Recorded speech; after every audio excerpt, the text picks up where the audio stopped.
4월 총선이 20여일 앞으로 다가온 가운데 여야 모두 선거에 악영향을 끼칠 수 있는 리스크 확산 차단에 나섰지만 쉽지 않아 보입니다. 국민의힘에선 이종섭 주 호주대사와 황상무 대통령실 시민사회수석의 거취에 대한 당내 압박이 계속되며 당정 갈등으로 번질 가능성이 제기되고 있습니다. 더불어민주당에서는 노무현 전 대통령 비하 발언으로 논란이 휩싸인 양문석 후보의 거취를 두고 당내 갈등이 고조되고 있습니다. 정치권 이슈 두 분과 함께합니다. 윤기찬 국민의힘 법률위 부위원장, 최창렬 용인대 특임교수 모셨습니다. 안녕하십니까? 안녕하세요. 어서 오십시오. 예. 오늘의 첫 번째 이슈 화면으로 보겠습니다.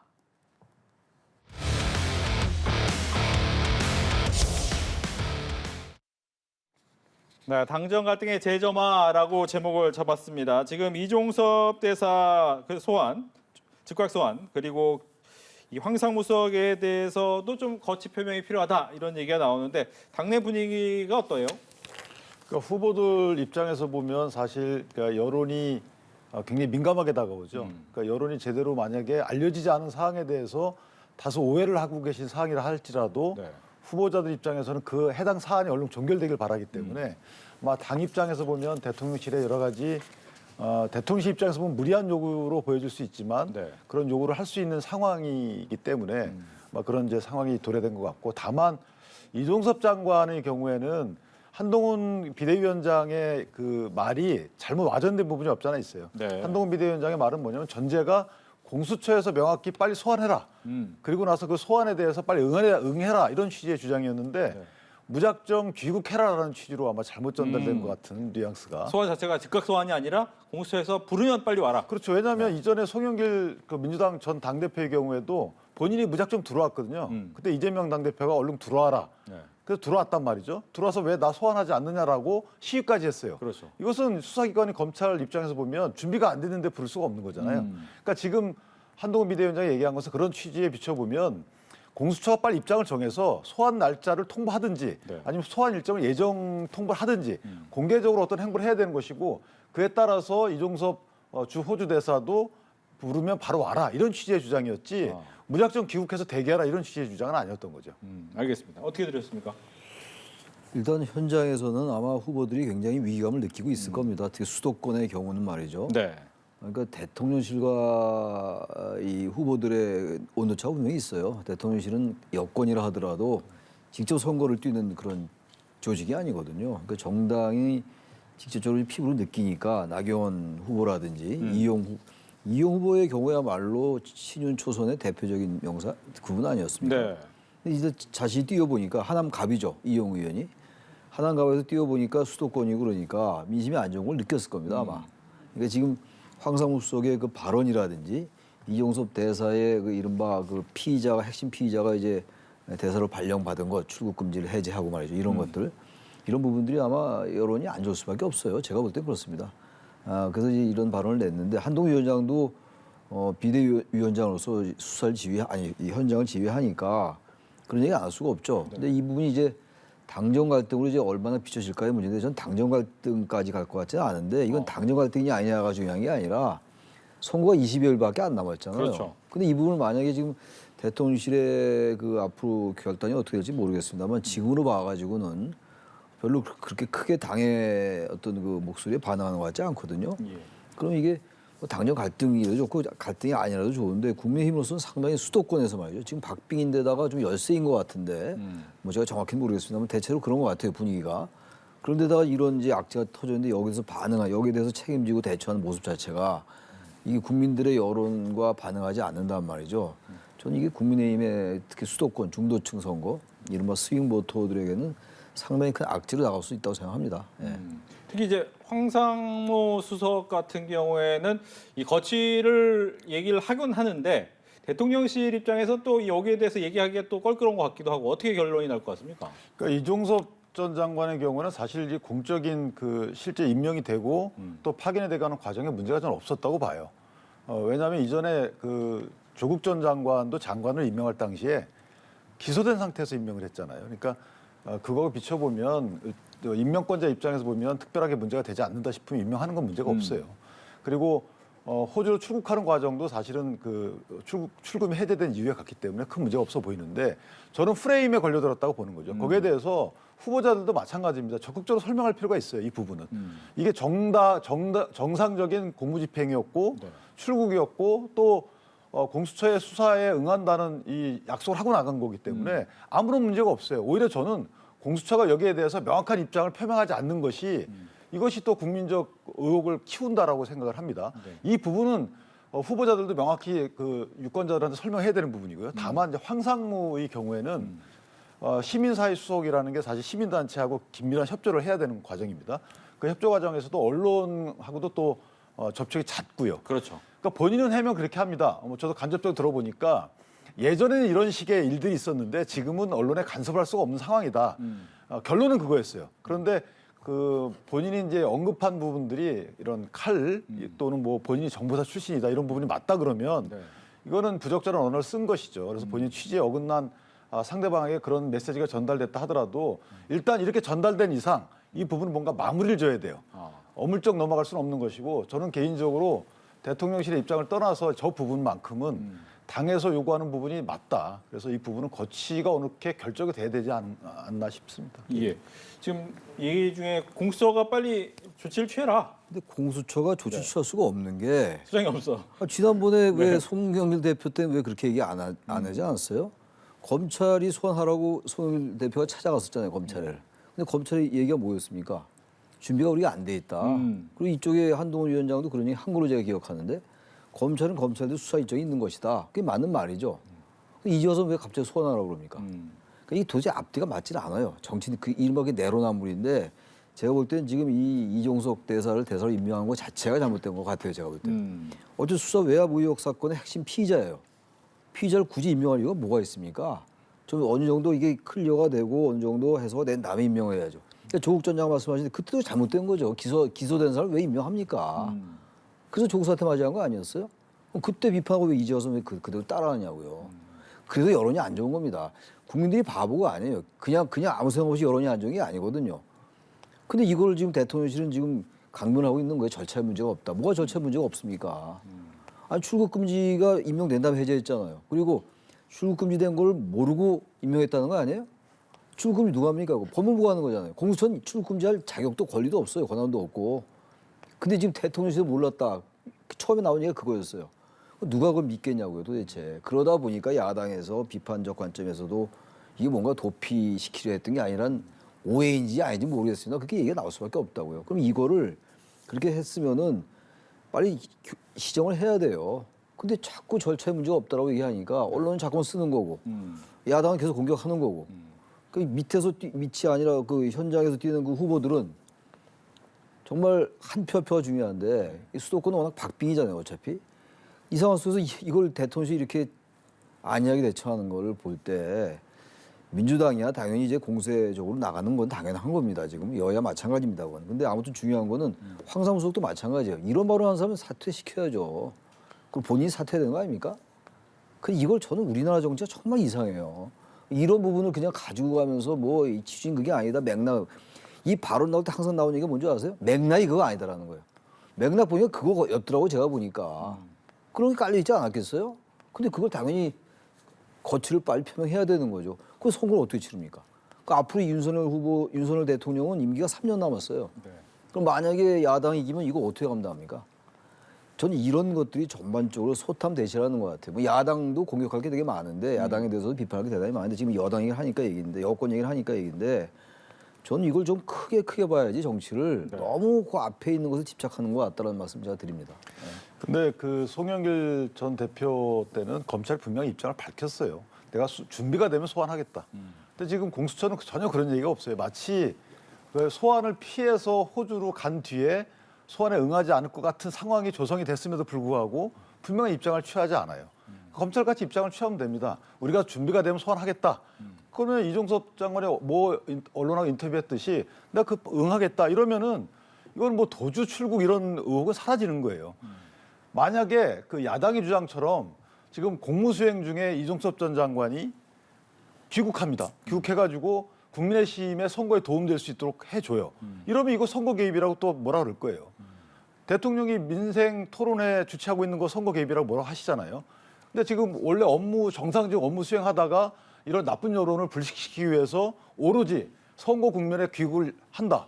이거 자체가 문제가 있는 거죠. 거꾸로 해야죠. 국민을 위해서 호주에 가가지고 외교원 업무를 수행해야죠. 근데 왜 그런 그 선거 국면에 어떤 정치적 공방을 불식시키기 위해서 바로 귀국해야 됩니까? 이거 말이 안 되는 거고요. 또 하나는 최수근 상병의 문제는 진상규명이 일단 우선이잖아요. 이건 특검법도 발현돼 있고 이미 패스트트랙에 올라가 다 있어요. 그러니까 진상규명과 관련돼서는 아무런 야당에서 문제 제기를 하지 않고 있습니다. 근데 이 업무상 과실치사, 군인의 업무상 과실치사의 경우에는 군수사당국이 수사권이 없어요. 그렇기 때문에 경찰로 넘어간 거잖아요. 넘기는 과정에서 있었던 문제들입니다. 거기에 어느 사람한테 어떤 법령을 적용하지 마라 이렇게 얘기할 수 있는 거예요. 근데 그게 마치 입장을 바꿨기 때문에 외압이 있었던 것이냐 이렇게 의혹을 제기하는 건데 만약에 경찰에 대해서 외압을 가해가지고 수사 과정을 왜곡했다. 그러면 이런 문제가 제기될 수 있어요. 그런데 이거는 경찰에 수사를 하고 있어요. 그래도 불구하고 왜 외압을 행사해가지고 뭔가 왜곡시키려고 했다고 하는지 애당초에 군수사당국에는 수사권이 없습니다. 그러니까 이거는 다분히 정치적인 문제로 대두된 것이고 그렇기 때문에 대통령실에서는 이 사람을 호주 대사로 임명해도 문제가 없겠다라고 판단할 수 있는 충분한 여건이 조성돼 있던 것입니다. 네.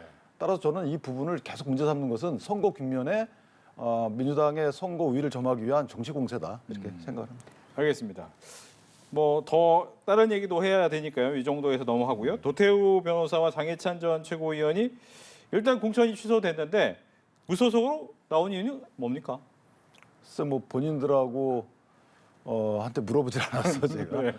그런데 어쨌든 도태우 그 후보 무소속 후보의 경우에는 본인의 억울함이 있을 수 있어요. 그리고 본인이 분명히 단정적으로 5.18이 북한군이 개입했다 이렇게 단정적 표현한 건 아니거든요.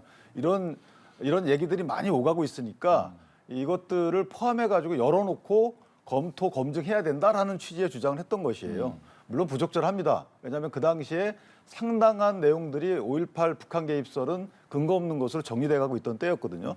물론 저런 그 도태우 후보의 주장이 반영이 돼서 그런 취지 반영이 돼서 특별법이 만들어지긴 했습니다. 그러니까 특별법의 진상규명 범위에 그게 포함이 돼요. 그러나 어쨌든 전 국민의 상식적인 측면에서 보면 저런 문제 제기가 다소 이례적이긴 하기 때문에 문제라고 저희가 문제 제기를 할 수 있어요. 그러나 후보자 자격을 박탈할 수 있는 정도여야 하느냐에 대해서는 본인이 억울해할 수 있습니다. 도태우 후보 같은 경우에는 2022년도에 저번에 곽상도 의원이 사퇴한 데거든요. 네. 보궐선거에도 나왔었어요. 그래서 무소속으로 출마해가지고 14%를 얻었었거든요. 그러니까 본인은 이미 한 번 선거에 출마했었는데 왜 그 다시 또 정당 자격으로 출마했다고 해서 이게 문제가 다시 되느냐라는 이제 어떤 문제의식을 내부적 갖고 있는 것 같고 네. 장해찬 그 무소속 후보의 경우에도 약간 그런 의미가 있는 것 같아요.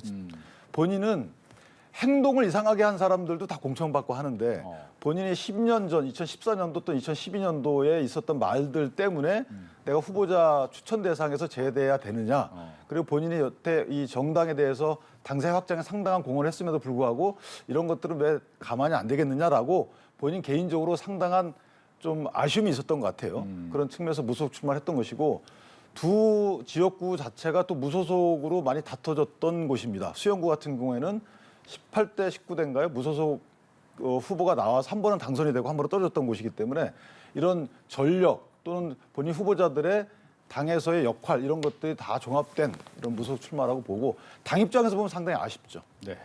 도태우 후보의 경우는 말이죠. 그 5.18 민주화 운동에 대해서 단순히 북한군 개입설이 있으니까 조사해보자 그친 게 아니고 그것과 관련된 여러 링크도 공유하고 그랬어요. 그러니까 이제 도태우 변호사라는 사람의 인식에 깔려 있는 겁니다. 5.18 민주화 운동에 대해서는 지금 여당이건 야당이건 헌법 정신에 헌법 조문에 수록하자는 거 아닙니까? 당연히 이건 사퇴하는 게 맞고 잘한 겁니다. 민주당이 국민의힘이 잘한 건데 네. 지금 이제 이분이 또 지금 무소속 출마한다는 거 아니에요? 뭐 어떻게 될지 모르겠어요. 대구란 지역 정서가 어떻게 될지 모르겠습니다만 저는 그것과 관계없이 물론 5.18 민주화 운동을 보는 관점이 다 다를 수가 있어요. 모든 국민이 다 같지 않습니다만 되게 사회적으로 합의한 게 있습니다. 보편적인 통념이라는 게 있는 거고 대한민국이라는 조직, 대한민국의 사회가 인정하고 받아들이는 게 있는 건데 그걸 부인하고 있는 거나 마찬가지예요. 이런 분들이 국회의원 되면 안 되는 거죠. 그래서 여론이 안 좋으니까 저기 사퇴시킨 거예요. 처수시킨 건데 이건 뭐 변명의 여지가 없다고요. 전 장현철 후보도 마찬가지입니다. 이분도 마찬가지예요. 그 과거 발언이라 하더라도 과거 발언도 책임져야 돼요. 제가 이런 말씀드렸어요. 어디 가서. 아니 도대체 이번 차제에 도대체 22대 국회 선거 과정이 너무나 엉터리니까 거의 막장 아닙니까? 양당이 다 거의 차제에 다른 건 기여하지 못하던 지금 보세요. 의정 갈등이 저 난리가 났는데 그야말로 어느 후보들이 여기 얘기하는 거 봤어요? 아니 이게 얼마나 큰 민생입니까 지금? 의사들과 정부와 이 평행선을 긋고 있는데 한동훈 위원장도 여기다 말 한마디도 안 하고 이재명 위원장도 말 안 하고 이재명 대표 그렇다면은 차제에 이런 막말 망언이 이건 많이 나왔던 얘기 아닙니까? 이거 좀 정리해가지고 네.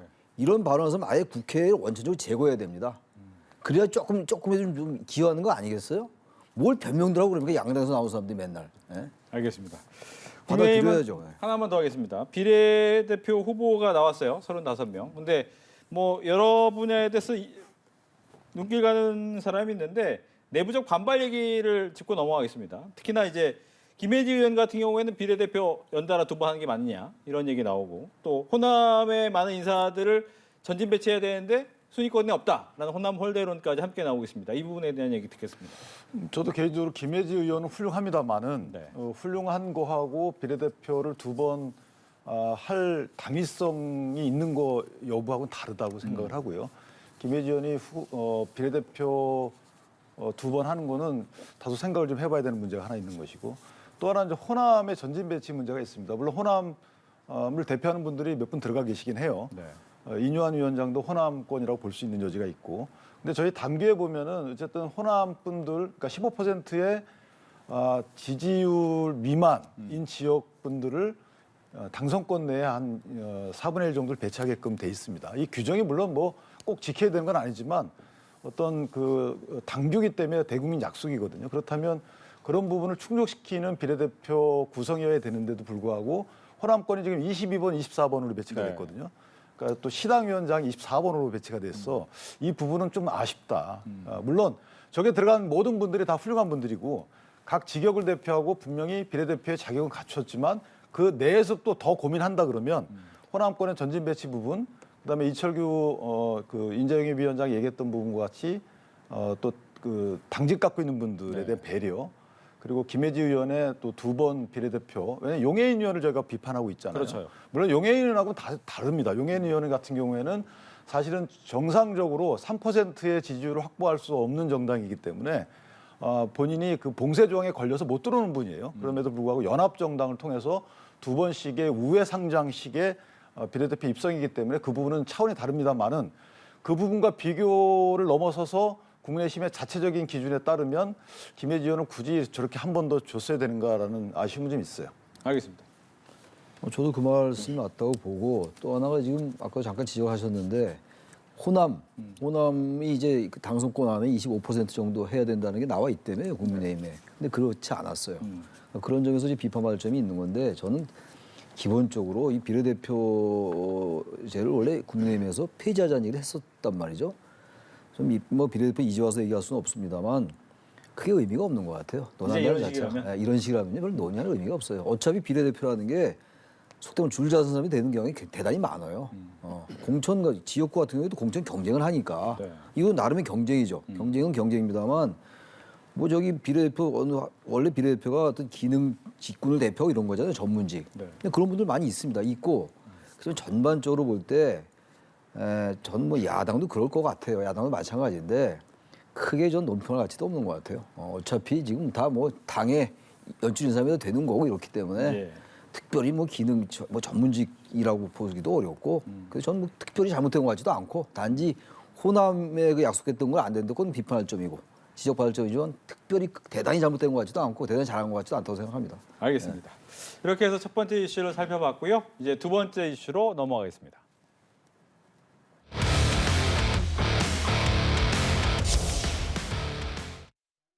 네, 공천 파열음 관련된 얘기인데 양문석 후보입니다. 노무현 전 대통령에 대한 비판의 이야기를 가지고 얘기가 나오는데 앞서서 정봉주 전 후보를 떨어뜨리는 거하고는 좀 다른 분위기다라고 얘기가 들렸는데 어떻게 보시는지. 양문석 후보도 이제 맨 처음에 이제 보도가 나왔던 거는 이제 노무현 전 대통령이 네. FTA 체결한 걸 두고 이제 이른바 불량품이다 이런 얘기를 한 것에서 비롯됐습니다만 그거 이외에도 발언을 많이 했어요. 양문석 후보가 꽤 유명한 분 아닙니까? 이 발언이 좀 거칠기로 말이죠. 그리고 여러 가지 발언을 많이 했더라고요. 제가 일일이 다 얘기할 건 없고 그런데 이런 상황 속에서 당연히 당내에서도 반발이 나올 수밖에 없죠. 지금 우리가 국민의힘 얘기했지 않습니까? 같은 논리예요. 본인은 뭐 이게 정책적인 걸 비판했다고 얘기하고 이재명 후보는 자꾸 제가 말이 이재명 대표는 이게 표현의 자유 아니냐 이런 말씀을 했는데 네. 표현의 자유라 하더라도 거칠게 표현하는 것과 비하하는 건 다른 겁니다. 있는 그대로 객관적으로는 얼마든지 대통령을 비판할 수 있죠. 같은 당 소속이라 하더라도 여당 내에서도. 그런데 그 비판이 논거에 입각했다 하더라도 남을 모욕하거나 남에 대해서 욕설로 느껴지거나 이렇게 하면 안 됩니다. 그건 표현의 자유의 영역이 아닌 것 같아요. 전 뭐 법률 전문가는 아닙니다만 대한민국 헌법의 언론, 출판, 결사, 집행이 가장 기본권들입니다. 표현의 자유가 거기에 이제 핵심적인 자유인데 그럼 형법에 모욕죄나 명예훼손죄 왜 있는 겁니까? 저는 그래서 이건 불량품이라는 게 모욕죄다 이런 얘기를 하자는 게 아니라 여러 가지 발언을 한 걸 볼 때 민주당에서 친문만이 아니라 일반적으로 제가 아까 말씀드린 일반적인 대한민국 국민들의 보편적 수준을 볼 때 양무석 후보의 발언은 대단히 비판할 점이 많아요. 그래서 얘기가 나오는 건데 지금 이재명 대표는 어떤 양무석 후보는 끌고 가려는 것 같아요. 네. 근데 이것도 상당히 전 수도권, 이거 물론 양무석 후보가 이제 안산 쪽에 아닙니까? 안산 갑 쪽이 민주당에 대단히 유리한 지역이란 말이에요. 근데 아마 이제 본인이 당선될지 모르지만 다른 지역에 영향을 줄 수 있다 이런 얘기예요. 지금 제가 보니까 국민의힘이나 민주당이나 이제 막판에 오면서 20여일 남았는데 너무 막 발언이 도대체 대한민국 국민들의 평균 수준과 못 미치는 그런 발언들을 보이면서 너무 옹호한 쪽으로 가는 측면이 있고 그 후보들은 아마 속이 탈 거예요. 민주당 후보들도 그렇고 국민의힘 후보도. 이건 당에서 정리 좀 해줘야 돼요. 너무 자꾸만 이렇게 감싸고 하니까 특별히 어느 정당의 정체성, 네. 아이덴티파이가 잘 안 되는 유권자들이 볼 때는 이거 왜 이렇게 하지? 이러면서 자꾸 표 흔들린다. 그게 이른바 스윙보터예요. 그게. 우리가 중도층이라고 표현을 합니다만 그게 표심이 흔들리는 사람들이거든요. 그게 지금 결국은 마지막 판세를 좌우하는 거거든요. 근데 아무튼 양당이 책임질 일입니다만 전 개인적으로는 양무석 후보의 이건 전 사퇴하는 게 맞는데 처수시키는 게 맞는데 그러지 않을 것 같아요. 제가 볼 때. 예. 예. 저는 일단 양문석 후보의 경우에는 이게 표현의 자유라는 표현을 하셨는데 이재명 대표께서 표현의 자유라는 표현은 어떨 때 쓰는 거냐면 이것이 위법하지 않다. 어떤 책임을 지지, 그러니까 위법한 책임을 지지 않는다는 법률적인 용어거든요. 그러니까 다 표현의 자유가 있죠. 그런데 표현의 자유에 해당하게 되면 위법성이 조각된다라서 법적 책임을 지지 않는다라는 것이고 정치인이 쓸 용어는 아니에요. 그러니까 정치적 어떤 얘기에 대해서 표현의 자유는 다 보장이 되는 거고 표현의 자유에 해당한다 하더라도 평가 대상은 맞아요. 그러니까 정치인이 어떤 얘기했을 때 이게 법적 책임을 지지 않는다고 해서 정치적인 책임을 지지 않는 건 아니거든요. 따라서 이재명 대표께서 변호사이기 때문에 표현의 자유라는 단어를 썼는지 모르겠는데 정치하고 법률을 상당히 섞어놨다. 그러니까 표현의 자유에 해당하기 때문에 책임이 없다? 그건 법적 책임입니다. 정치적 책임을 져야죠.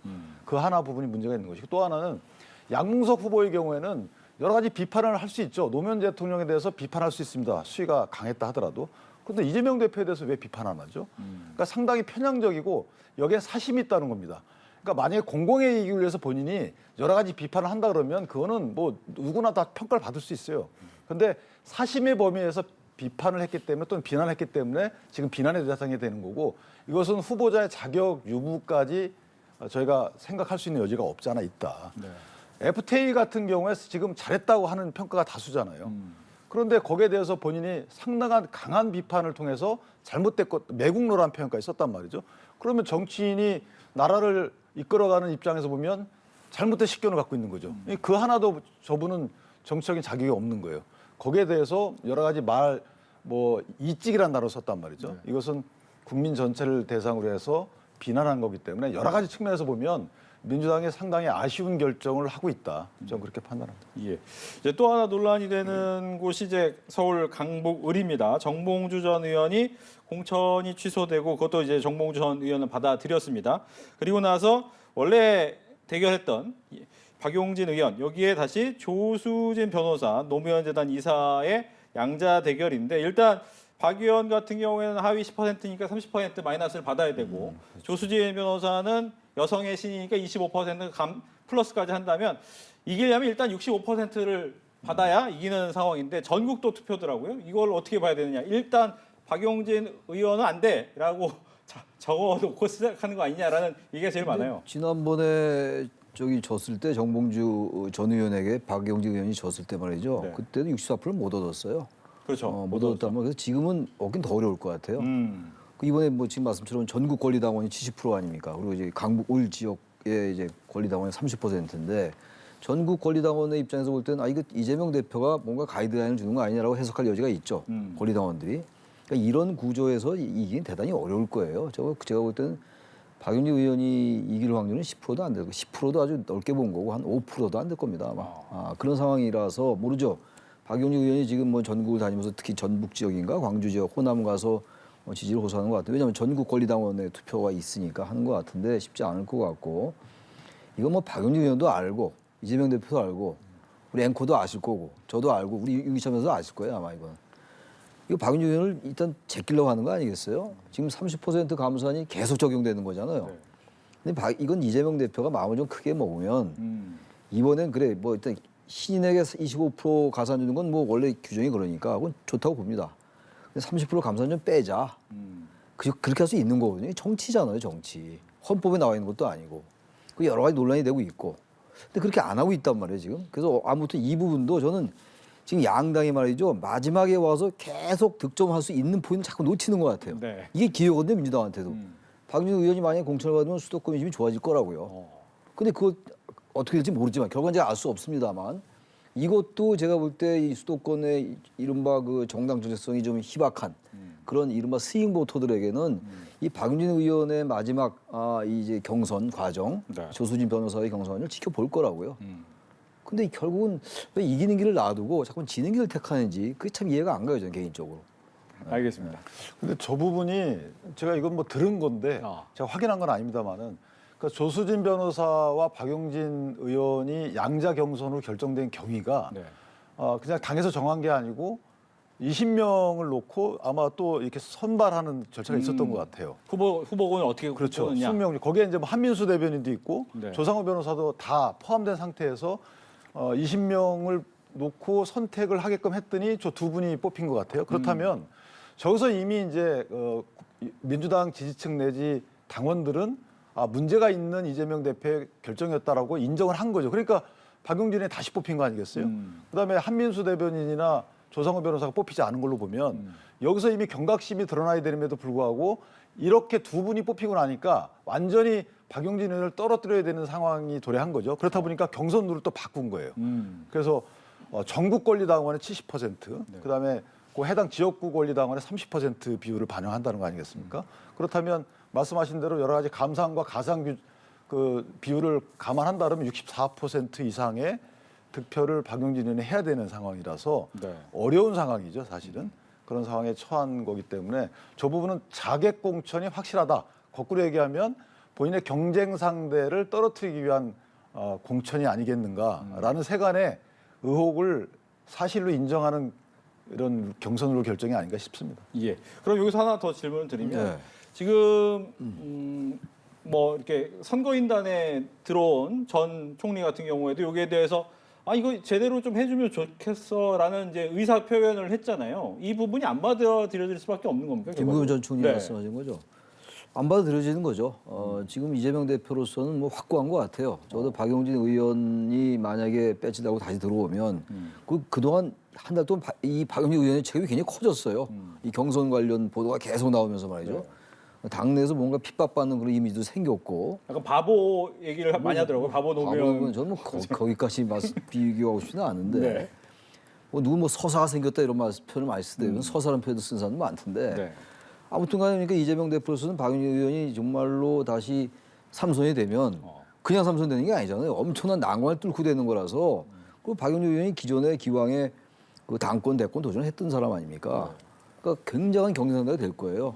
그러니까 어쨌든 이재명 대표는 여러 가지 비판과 비난과 여러 가지 오해일지 아닌지 모르지만 이런 것들을 감수하고서라도 일단 박용진 의원은 안 돼.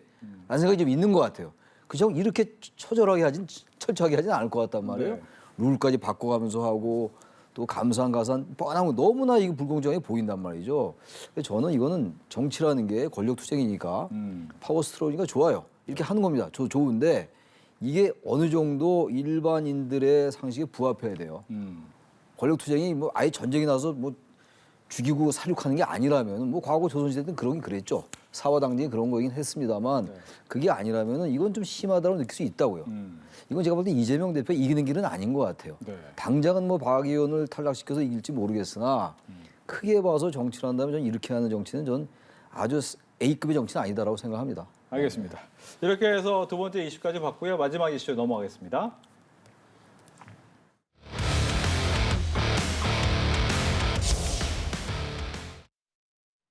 네, 조국 혁신당의 존재감. 일단 화면으로 전국의 정당 지지도 조사 한번 볼게요. 여기를 보면 앞서 말한 것처럼 득점할 수 있는 찬스를 양당이 놓쳐가면서 지지도가 조금씩 떨어졌어요.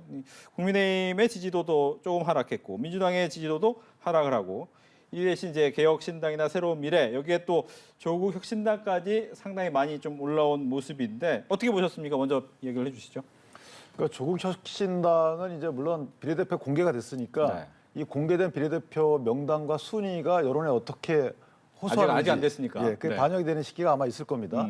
여기에 대한 또 여론들이 이제 성숙되는 시기가 한 선거 이전까지가 될 텐데 그렇다면 그때 예전에도 열린민주당 같은 경우도 상당히 처음에는 13, 14%를 점했어요. 네. 그러다 이제 선거 국면에 다가갈수록 조금 빠졌는데 조국 혁신당도 아마 그런 그 예전 열린민주당의 전철을 좀 경계해야 될 것 같고요. 그럼에도 불구하고 이렇게 뭐 어떤 형식을 취했지만 선발 절차나 순위 정하는 절차를 취했지만 어쨌든 저희가 예상했던 순번이 나왔던 것이죠. 그렇다면 이것이 반영된 지지율이 어떨지 저도 궁금하고 다만 이제 한 가지 제가 아까 교수님도 얘기하셨지만 대한민국 정치가 지금 막말에 관련돼서 후보 자격을 박탈하고 공직 후보자 추천 자격이 없다. 공직 후보자 자격이 없다 해서 정당에서 추천 안 하잖아요.